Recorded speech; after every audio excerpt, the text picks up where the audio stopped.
राम बचपन में जब छोटे थे दादा, तो जैसे छोटे बच्चे होते हैं ना, पीछे से आकर के देवियों के नेत्र बंद ऐसे कर ले, हाँ ऐसे ही राम ने मैया कैकई के नेत्र बंद करे। मैया कैकई बोली, राम क्या बात है लाला?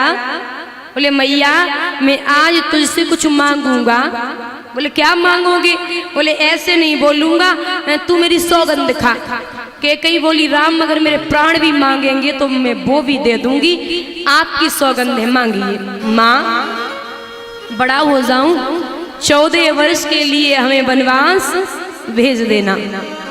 बचपन में राम ने कैकई से ये वरदान मांगा था, 14 वर्ष का हो जाऊं वन को भेज देना, और शेष नाग के अवतारी लखनलाल उनको भी, मुझे वन को जाना है। कैकई रोने लगी, थोड़ी देर के लिए बेहोश हो गई, रोने लगी। तो राम ने समझाया, मैया तू समझदार है, मैं पृथ्वी पर राज्य करने के लिए नहीं आया, हाँ मैं भक्तों का उद्धार करने के लिए आया। मैया कौशल्या हमें कभी आज्ञा नहीं देगी, और माँ ऐसी तू है जननी जो तू हमें आज्ञा देगी। बोले ठीक है बेटा। तो ये बचपन में ही राम ने कैकई से वरदान मांगा था। अब वो समय आ गया, जैसे ये मंथरा आई सो कैकई से जवाब दियो। पहले कैकई बोली, अरे बहना राम को वन कैसे भेज देवे, राम के बिना क्या मैं जिंदा रह सकती नहीं। बोले आपके बेटा भरत को कुछ नहीं मिलेगा, राम को राज तिलक, एक काम कर ले, राम के लिए 14 वर्ष का वनवास और भरत के लिए गद्दी मांग ले। कैकई ने विचार किया कि राम ने कहा भी था, और बात ये भी है कि भरत को राजगद्दी इसलिए मांगी थी कि जो राजा दशरथ है ना, वो नकली मुकुट से राज कर रहे थे। हाँ एक बार राजा दशरथ और मैया कैकई जा रहे थे, उस समय राजा दशरथ के 7 श्रप कैकई थी। हाँ रास्ता में वाली मिला, वाली ने कहा आप हमसे युद्ध करिए। दशरथ जी ने देखा कि मैं जीतूंगा नहीं, अपना राज मुकुट उतार के बाली के चरणों में रख दिया।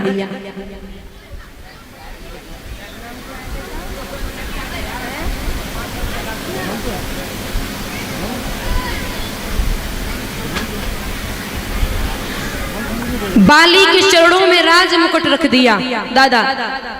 तो कैकई विचार कर रही है कि ये नकली मुकुट में राम को नहीं पहनाऊंगी, भरत बेशक पहन ले।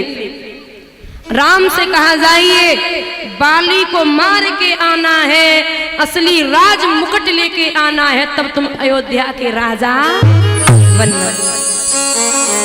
कई कारण हैं, 14 वर्ष का ही वनवास क्यों मांगा था?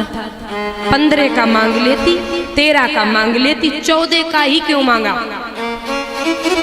क्योंकि रावण के मृत्यु के श्राप 14 वर्ष ही बकाया थे, सिर्फ 14 वर्ष।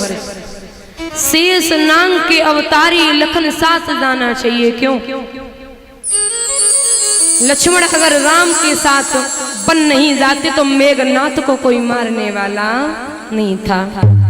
मेघनाथ को वही मार सकता है 14 वर्ष तक सोया न हो, भोजन न किया हो, स्त्री का मुख न देखा हो, वही मार सकता है।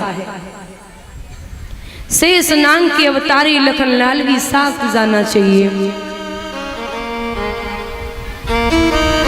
राज तिलक की तैयारियां चल रही हैं, कैकई रूठी पड़ी है कोप भवन में। राजा दशरथ देख रहे कि सब दिखाई दे रहे, कैकई दिखाई नहीं दे रही। सो राजा दशरथ पहुंचे, देवी आप यहाँ पड़ी हो, राम के राज तिलक होने जा रहा है, चलिए। बोले नहीं, मेरे 2 वरदान मुझे चाहिए। बोले देवी बाद में मांग लेना। बोले नहीं अभी। बोले मांगो। चिकनी चुपड़ी बातें कहकर मुझे अवला को ना बहकाओ, यदि सच्चे हो तो रघुवंशी सौगंध राम की खा जाओ। राम की सौगंध खाइए। दशरथ जी बोले राम की सौगंध है मांगो। बोले पहला तापस भेष विशेष उदासी 14 वर्ष राम वनवासी। शेष नाग के अवतारी लखन भी साथ जाना चाहिए और भरत को राजगद्दी। दशरथ पछाड़ खा के गिरे ओ देवी राजगद्दी मांग लेती, पर राम को वनवास न मांगती। जीते जी मेरे प्राण ले लिए,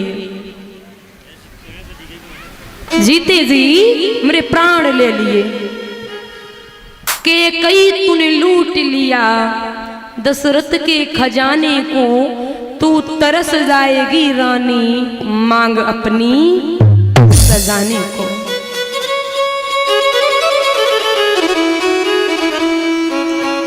जीते जी प्राण ले लिए हैं।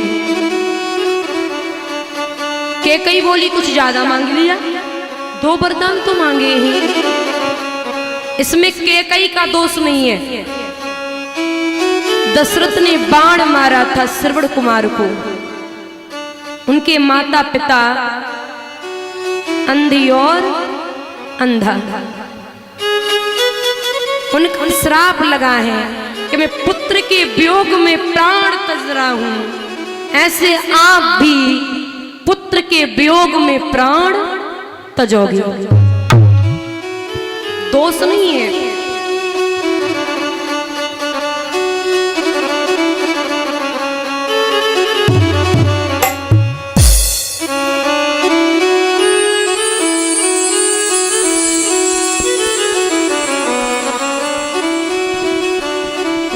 दादा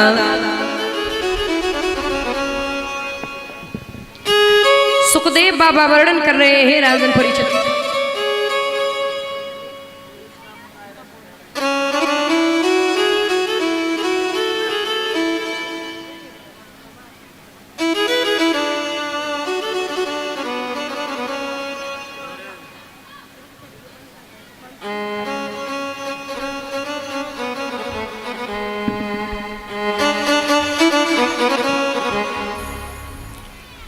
ध्यान रखें दादा,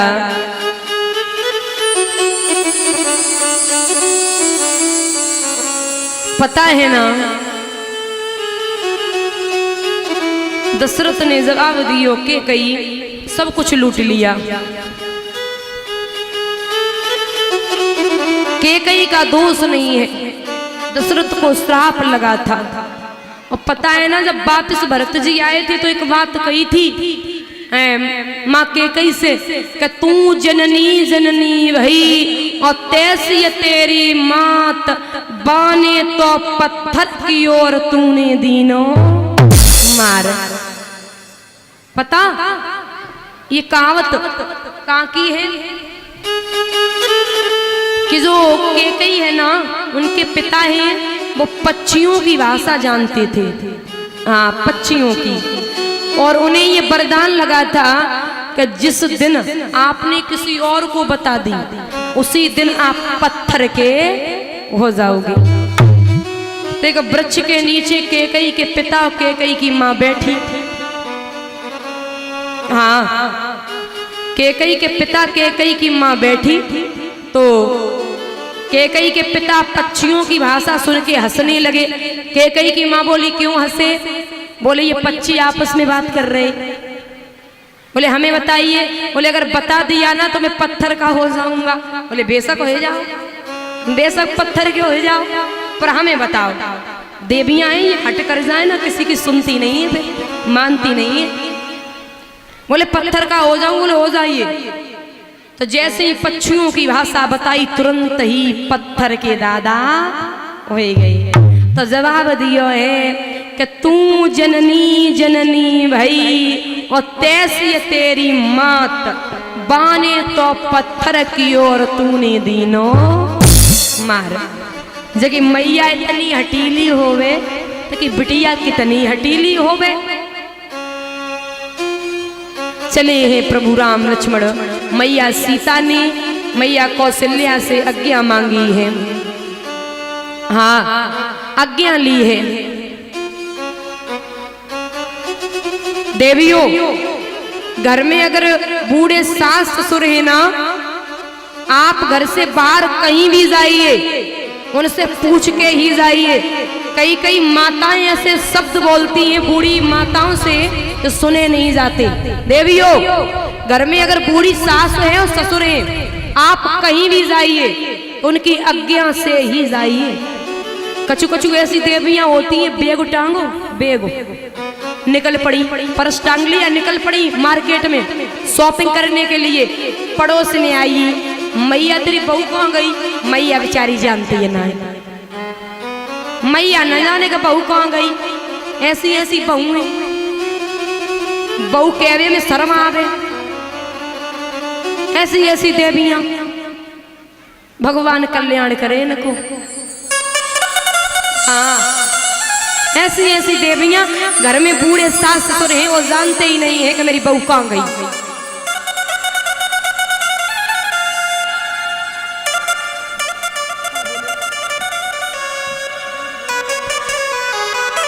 भगवान की। और विशेष सूचना, जैसा कि कमेटी की तरफ से अवगत हुआ है, भैया जी ने अवगत कराया है।